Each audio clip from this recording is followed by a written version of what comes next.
ABP माझा अकोला. हिंगोली लोकसभेची जागा शिवसेनेच्या वाट्याला गेल्यानंतर भाजपमधून 3 अपक्ष उमेदवारांनी अर्ज भरला होता. त्यापैकी दोघांनी काल उमेदवारी अर्ज मागे घेतला, परंतु शिवाजीराव जाधव मात्र निवडणूक लढवण्यावर ठाम आहेत.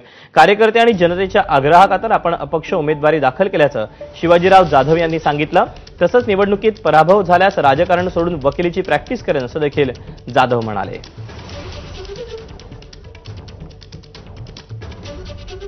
कार्यकर्त्यांच्या आग्रहास्तव आणि जनतेच्या आग्रहास्तव मी अपक्ष फॉर्म भरला, कारण मी 2012 पासून या मतदारसंघात सतत संपर्कात आहे.